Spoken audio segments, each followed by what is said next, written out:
예. 요즘에 금값이 많이 비싸죠?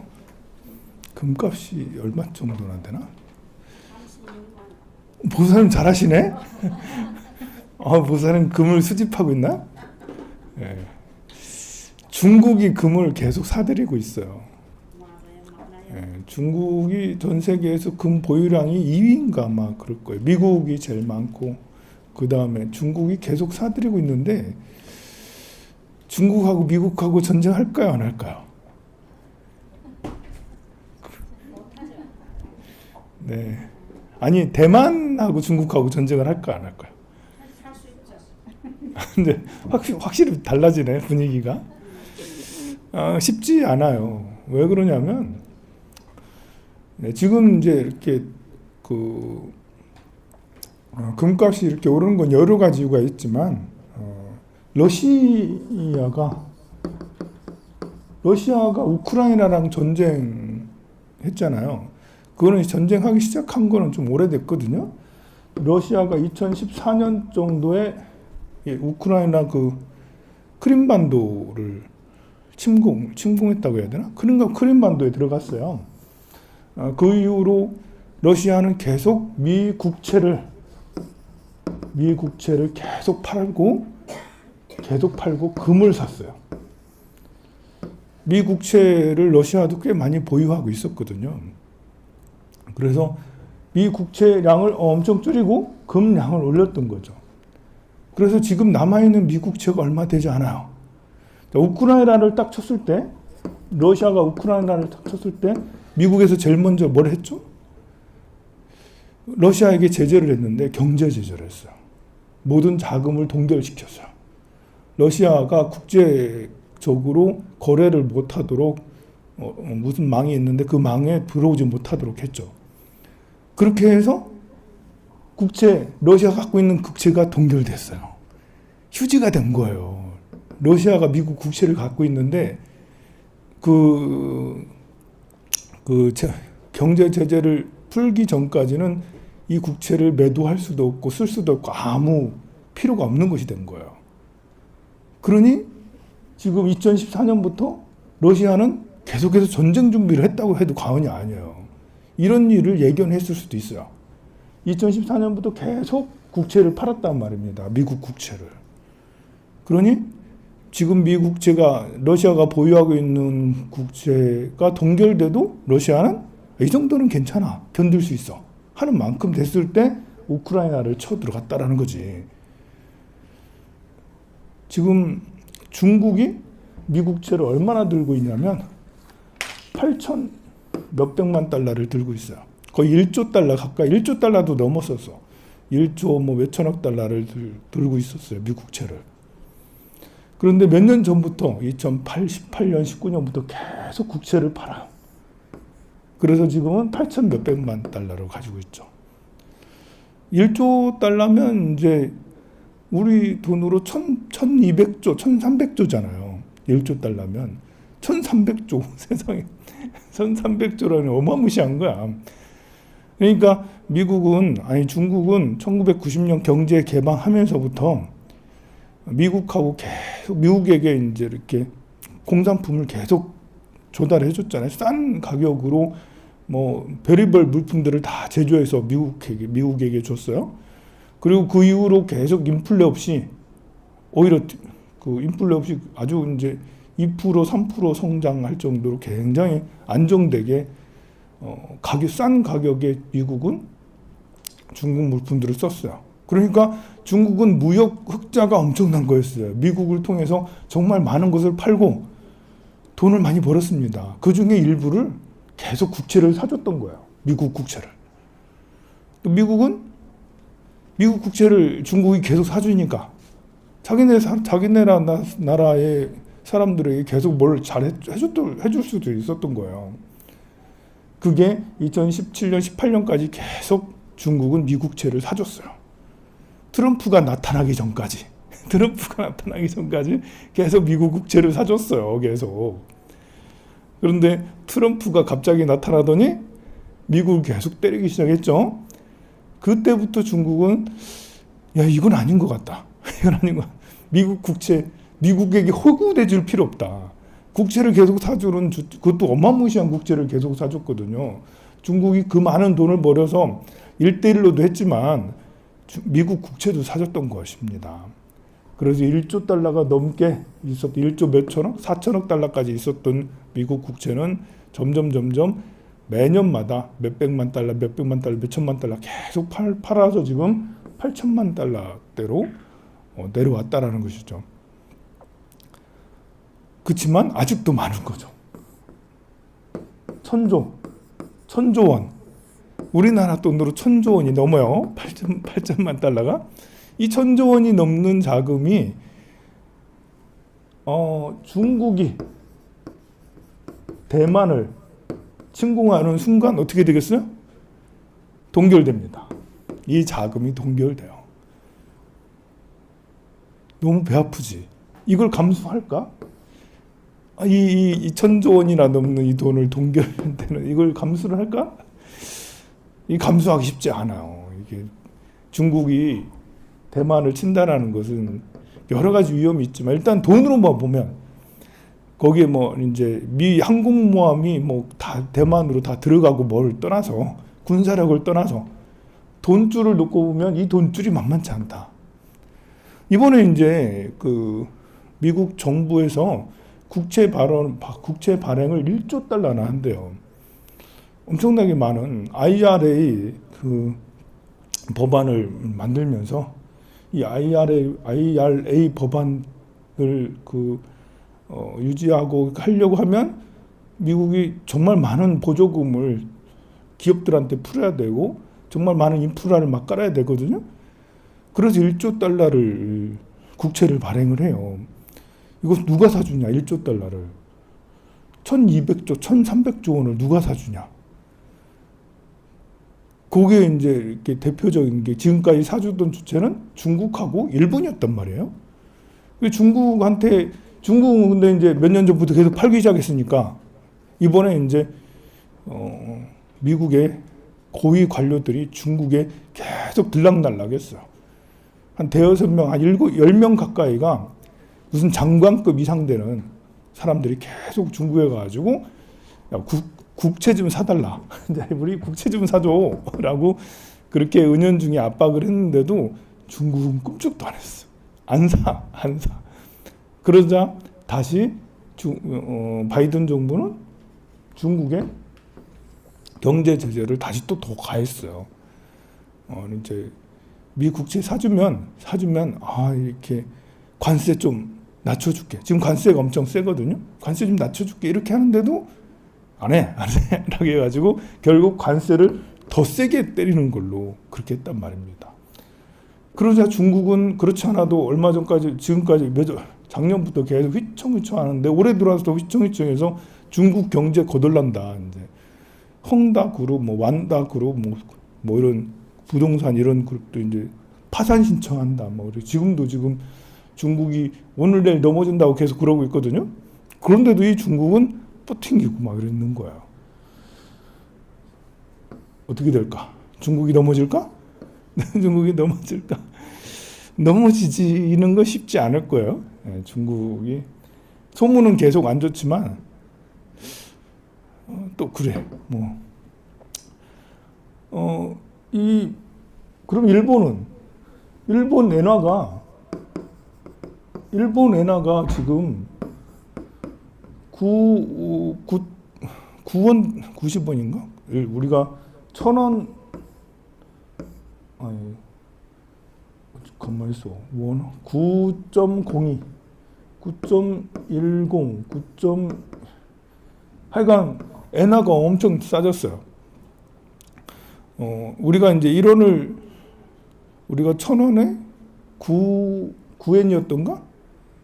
1,000원에 10엔, 13엔까지 했었는데 지금은 1,000원에 9.1엔,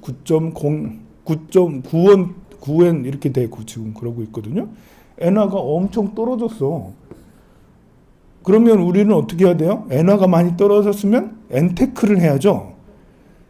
엔화가 많이 떨어졌으니까 일본에 여행 가야지. 제주도 호텔비보다 그래, 엔화가 너무 완전 뭐 떨어졌으니까. 놀러 가면 이제 일본 가야 되는 거고, 제주도보다 더 싸, 숙박비가. 근데 엔화가 너무 떨어지는 바람에, 그러면 이제, 그 시민들은 자유여행 가서 일본 가는 거고, 또 재테크에 관심이 있으면 엔테크를 하는 거예요. 엔화 값이 뚝 떨어졌으니까. 8엔대로 떨어질 수도 있다. 떨어지기가 쉽지 않았겠지만 어쨌든 9를 무너뜨리기도 했어요. 몇 번 해서 8.9, 8.89 막 이렇게까지 내려가긴 했습니다만 더 떨어지는 쉽지는 않아. 그러면 엔테크를 한다는 것은 엔화가 다시 올라서 13엔으로 올라갈까? 이것도 쉽지가 않아요. 엔화가 이렇게 떨어진 거는 여러 가지 이유가 있지만 미 국채하고도 관계가 있는 거예요. 미 국채가 1조 달러를 지금 풀어서 이렇게 한다라고 그랬잖아요. 그러니까 그거를 사줄 수 있는 데는 미국하고 중국하고 일본밖에 없는데 그 많은 돈을 해줄 거는 일본이 환율이 1달러당 145엔인가 그렇거든요. 지금 이렇게 낮아져야지 일본에서 일본 돈을 가지고 미 국채를 사기가 쉬운 거예요. 그래서 당분간 일본 엔화가 오르긴 어렵다. 내년까지도 엔화는 싸서 일본 가서 여행하기가 우리나라 여행 다니기보다 쉬울 수도 있다. 그러면 우리는 어떻게 되냐? 그럼 이제 일본은 지금 이제 엔화가 엔저 현상으로 이득을 보기도 하고 위험하기도 해요. 어쨌든 일본 기업들은 많은 이득을 보고 있어요. 일본 국민들이 죽어나가는 거예요. 여러분도 생각해봐요. 환율이 2,000원이라고 생각을 해봐요. 지금 일본은 우리나라에서 환율이 2,000원 가는 것처럼 비슷한 느낌이 시민들이 받아요. 우리가 환율이 1달러당 2,000원이면 기름값이고 수입하는 모든 원자재가 엄청나게 비싼 거잖아요. 이거 못 견딘다고. 우리가 1,500원만 돼도 견디기가 어렵거든요. 지금 1,350원이 되잖아요. 1,380원인가 1,350원이래. 이것도 지금 위험하다고 그러는데 1,500원이 되면 대한민국 위기가 생겨. 대한민국은 자금 시장이 좀 취약하거든요. 근데 일본 엔화는 짱짱하기 때문에 우리가 1,500원대 되는 것보다 지금 우리가 1,700원 정도 되는 수준의 엔화가 가 있는 거예요. 일본 사람들이 느끼기에는. 그러니까 일본 사람들은 해외 여행 다니기가 너무 부담스러운 거예요. 거꾸로. 우리가 일본에 들어가기 쉽지만 일본 사람들은 야, 우리가 돈 바꿔가지고 미국 가? 돈 바꿔서 유럽 가? 여행 다니기 너무 힘든 거예요. 지금 생각해봐요. 이제 우리가 1,700원 주고 이렇게 뭘 바꾸면 그렇지 않아도 올 10월 달에 대만 갈 거거든요. 그리고 내년 1월 달에 우리 앙코르와트 갈 거거든요. 이렇게 1,700원, 2,000원 하면 안 가. 이거 너무 비싸, 너무 비싸. 그래서 일본 시민들은 죽어나가요. 그리고 일본에는 30년 만에 인플레가 이제 시작이 됐어요. 값이 올라가요. 왜냐하면 엔저가 너무 센. 지금 이제 2012년에서 14년 이때 아베노믹스 시절에 엔화를 엄청 내렸어요. 지금 수준으로 내렸었어요. 엄청 났거든요. 그때 아베노믹스 하면서 돈 엄청나게 풀었거든요. 그런데 이제 그런데도 불구하고 그때 인플레가 안 생겼어. 너무나 놀라운 거는 일본은 어마무시하게 돈을 막 엄청나게 찍어가지고 계속 시장에 풀었는데 일본에는 어떻게 했냐면 일본 정부가 일본에 있는 주식들을 다 사. 일본 정부가 일본 은행이 일본 국채를 어마무시하게 막 매입해. 그렇게 해서 돈을 뭐 헬리콥터로 풀듯이 막 풀었는데도 인플레가 일어나지 않았어요. 너무나도 신기해요. 본래 돈을 많이 찍어내면 인플레가 일어나는데 일본은 지난 10년 아베노믹스 동안 엄청나게 풀었는데 인플레가 일어나지 않다가 지금 이제 인플레가 조금 일어나고 있어요. 조금씩 높아지고 있어요. 자, 그러면 우리나라는 어떻냐? 우리나라는 지금 환율도 계속 오르고 있고 미국 국채 그런 것 때문에 장기 국채가 4.3%, 4.3 bp로 올랐거든요. 금리가 시장 금리가 이제 장기 국채가 그리고 단기 국채는 다 5.5%막 이렇게 대단해요. 또 그 기준금리가 또 5.5%죠. 기준금리가 우리나라의 한국은행 기준금리는 3.5%예요. 우리나라에는 예금을 하거나 국채를 사봐야 3.5% 주는데 미국은 국채를 하면 장기 국채도 4.3% 뭐 단기 국채 5.56 뭐 이러고 있어요. 그러면 여러분들은 미국 국채를 살 거예요? 한국 국채를 살 거야? 당연히 미국 이렇게 많이 주는데 5% 이상 되면 주식이고 뭐고 필요 없어요, 여러분들. 이제 금리가 5% 넘어가면 주식 하지 말아야 돼. 이거는 저절로 시간이 지나면 5%씩 계속 준다는 거잖아요. 그래서 다른 데 투자할 필요가 없어요. 주식은 내려갈 확률 위험하기 때문에 이건 안전하잖아. 5% 준다는데 뭐 2년 해서 5% 준다는데 100만 원에 5%는 얼마 안 되는데 10억에 5%는 작은 게 아니거든요. 10억에 5%면은 1년에 얼마예요? 5천만 원이죠? 5천만 원 맞죠? 5%. 10억에 5%. 네. 10억에 5%면 5천만 원인 거예요. 그럼 여기다 투자를 해야 되지. 그런데 우리나라가 이렇게 2%나 차이가 많이 나는데도 그동안 우리나라에 자금이 유입됐어요. 3.5%, 2%나 차이 나는데도 불구하고 우리나라 국채를 사겠다라는 사람들이 있었단 말이에요. 왜 그럴까요? 여러분들은 다 미국 가야지 왜 우리나라 국채를 사려고 하죠? 이유가 뭘까요? 에? 아니 외국에서 우리나라 국채, 외국 사람들이 우리나라 이 국채 금리 할 때 외화 자금이 유입됐다는 말이에요. 우리나라 국채.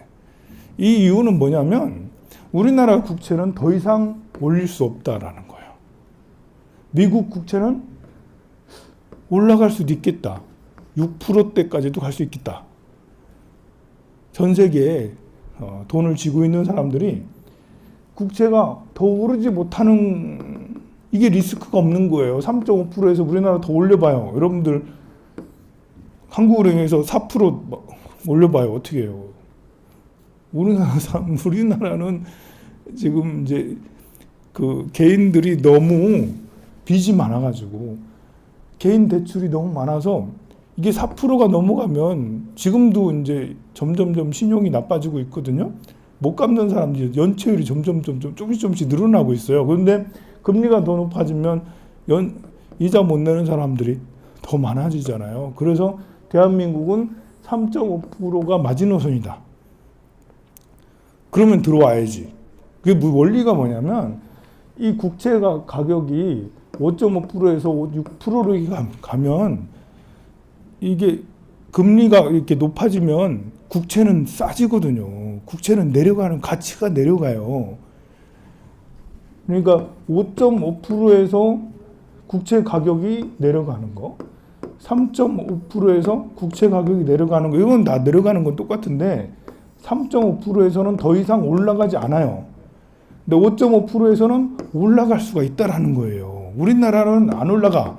근데 미국은 올라갈 수 있어요. 그럼 금리가 5.5%에서 산 국채 가격은 10,000원이라면 10,000원어치 를 샀다면 이게 올라가면 9,000원이 돼 버리는 거예요. 근데 우리나라는 10,000원어치 사놨는데 시간이 지나도 금리는 안 올릴 거니까 그냥 10,000원이에요. 혹시라도 금리가 3.5%에서 3% 내려면 이것이 12,000원이 되는 거예요. 요거는 이제 5.5%에서 4%가 되면 그런 13,000원이 되는 거고. 그렇지만 올라갈 수가 있는 거야. 미국 금리는. 야, 그럼 불안하잖아. 어느 게 더 안전해요? 미국 국채가 안전해요? 한국 국채가 안전해요? 이제 금리만 생각하면 미국이 매력적인데 안전성을 생각하면 한국 국채가 안정성인 거예요. 더 안 올라가니까 이거는 금리가 안 올라갈 거라는 확신이 있기 때문에. 예. 그런데 지금 미국 그것도 단기적이지. 미국이 지금 금리를 여기 5.5에서 5.75가 됐다. 이러면 한 번 더 올릴 수도 있다고 그러거든요. 자, 지난달만 해도 뭐 더 못 올린다 막 그랬는데 지금은 상황이 바뀌어가지고 미국은 한 번 더 올릴 수도 있다. 심지어 6%갈 수도 있다라고 이렇게 주장하는 사람들이 생겨. 그러면 우리나라는 어떻게 되나 어렵습니다. 하여간에. 자, 그렇고 이거는 경제 이야기고 경제하고 이렇게 정치랑은 어떻게 할 수가 없어요. 이런 상황에서 우리는 이제 한미 일이 공동으로 지금 이제 이렇게 군사를 한미일 연합을 해서 마치 이렇게 북대서양 조약기구처럼 우리나라도 일본하고 미국하고 군사 협정을 맺을 것처럼 지금 그러고 있어요.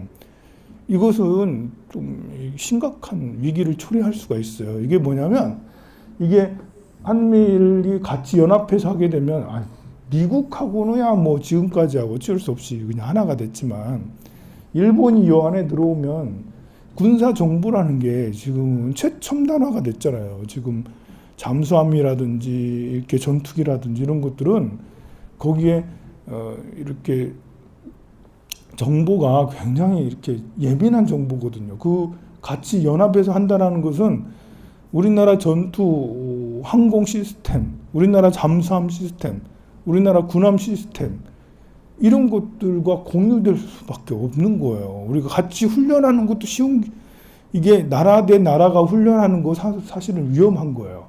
우리는 한미 연합 작전을 늘 해와서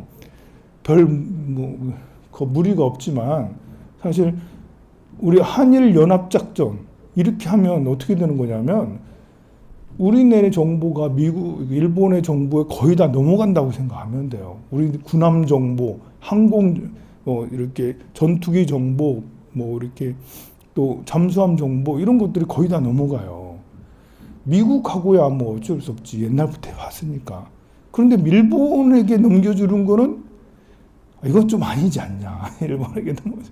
그런데 지금 정부는 하려고 하는 거잖아요. 지금. 일본에 빼오면 우리가 일본에 우리는 일본 거 필요 없어요. 사실. 우리가 일본 거 갖고 있어서 뭐 하겠어요. 일본이 우리나라 걸 갖고 있는 건 위험한 거예요. 왜냐하면 우리는 일본을 침공할 생각이 없잖아요. 우리는 일본을 어떻게 하겠다는 생각 없어요. 근데 일본은 다른 거예요. 일본은 생각이 달라요. 그래서 미국은 우리나라를 침공할 필요가 없잖아. 꼬본 국가니까 필요가 없어. 근데 일본이 우리나라를 대하는 건 다르죠. 우리나라가 일본을 대하는 거랑. 게다가 이제 북한이 있잖아. 북한은 이렇게 되는 것을 좌시할 수가 없는 거예요. 왜냐하면 북한은 그렇지 않아도 지금 세계에서 제일 꼴찌 되는 경제력을 갖고 있잖아요. 북한의 군함은 옛날 뗏목이야, 뗏목. 이제 북한의 총은 지금 나가지도 않아. 총알도 없어, 북한에 지금.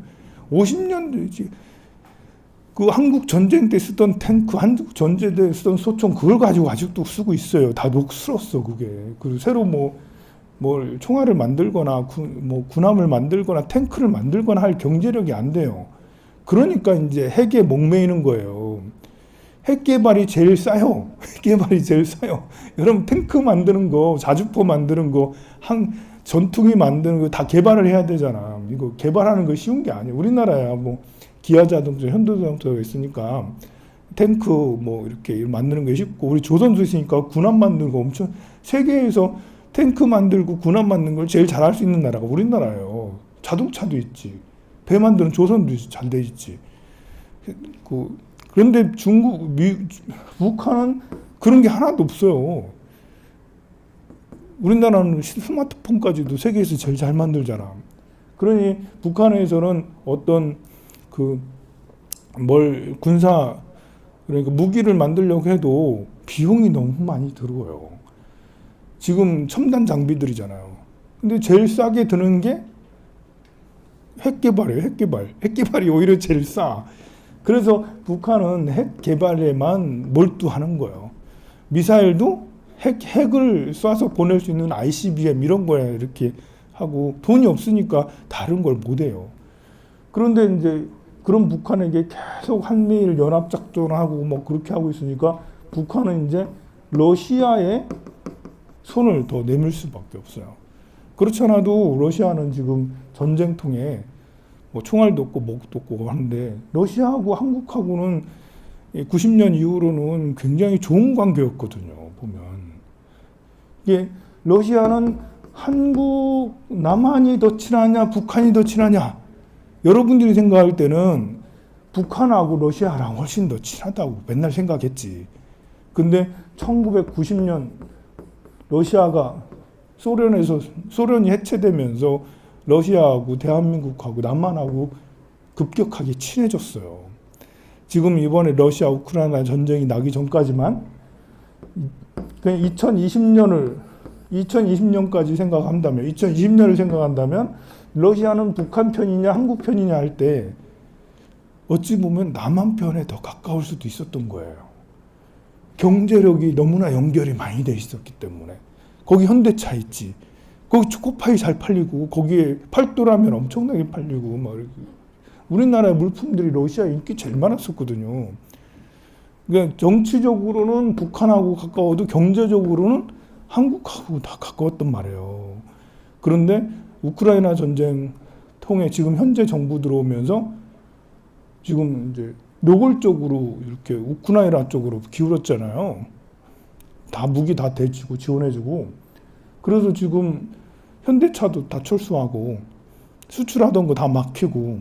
그래서 러시아랑 지금은 경제 관계가 거의 다 끊어지고 있어요. 그리고 화난 러시아는 한미일 연합작전하고 있잖아. 화난 러시아는 북한하고 친하게 지내겠다. 북한을 원조하겠다. 북한의 자기들 기술 전수하겠다. 군사기술 북한에게 전수하겠다. 북한 좀 도와줘. 우리 총알 좀 대줘. 북한 총알 아직 옛날 총알, 옛날 탱크 총알 아직 있거든요. 이거 좀 대줘. 북한에 넘어갈 수도 있겠죠. 넘어갔나? 넘어갈 건가? 하여간 그러고 있어요. 그러면 러시아하고 북한하고 여기에 중국까지 끼면 이거는 이제 참 난감해지는 거예요. 누가 제일 위험하겠어요? 이 6개 나라.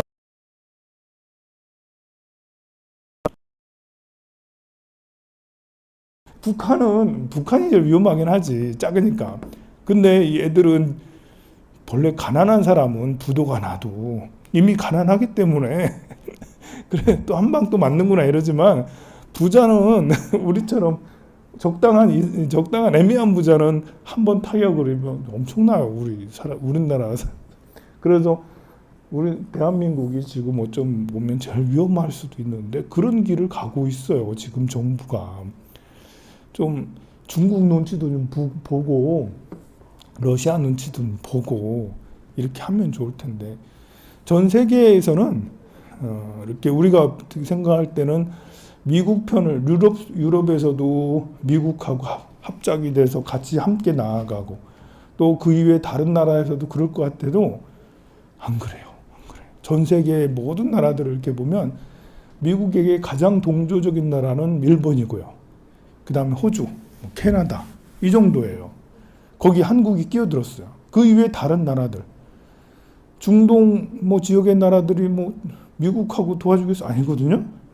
아세안 국가 여기 있잖아. 인도네시아, 베트남, 또 캄보디아, 미얀마 여러 아세안 국가 필리핀 많이 있잖아요. 그 나라들도 미국에 하나로 동조하지 않고 러시아에 오히려 기름 이때다. 기름값이 싸다 하면 러시아 기름을 쓰고 인도도 역시 러시아 기름 쓰고 이러고 있어요. 인도도 큰 나라잖아요. 미국에게 붙지 않아요. 인도도 그냥 이렇게 하고 있고요. 아프리카의 거의 모든 나라도 역시 다 중국 편입니다. 러시아의 이제 많은 나라들이 눈치를 보고 있어요. 아니 러시아가 아니라 유럽의 많은 나라들이 눈치를 보고 있어요. 계속 프랑스도 지금 어떻게 가야 되나? 이제 한쪽 외교를 하지 않아요. 프랑스도 미국만 일방적으로 하지 않고요. 중국 눈치도 이렇게 보고 러시아 눈치도 보고 그러고 있어요. 그러니까 결국 전 세계에서 가장 호구 짓을 하는 것은 우리나라다. 본래 일본은 옛날부터 미국의 호구였어요. 그냥 일본은 총리 될 때마다 항상 미국에 보고하고 미국에 허락받고 총리 만들고 다 그랬거든요. 우리나라도 이제 일본만큼은 아니지만 미국 꼬봉이긴 하지만 그래도 지금 이렇게까지는 하지 않았다. 이제. 근데 지금은 왜 전 세계 다른 나라에서는 그렇게까지 안 하는데 왜 우리나라는 저렇게까지 미국에 충성 못해서 난리인가? 또 일본하고 그렇게 가까이 안 지내도 되거든요. 일본하고 경제 협력을 한다면 뭐 얼마나 더 하겠어요. 그렇게 친하게 안 지내야 되는데 그렇게 또 일본을 또 친하게 지내려고. 이건 좀 그래서 좀 여러 가지 어려움이 많이 있지만 이런 어려움들이 있습니다. 또 수행 얘기를 해야 되는데 오늘 경제 얘기를 좀 많이 했습니다. 성불하세요.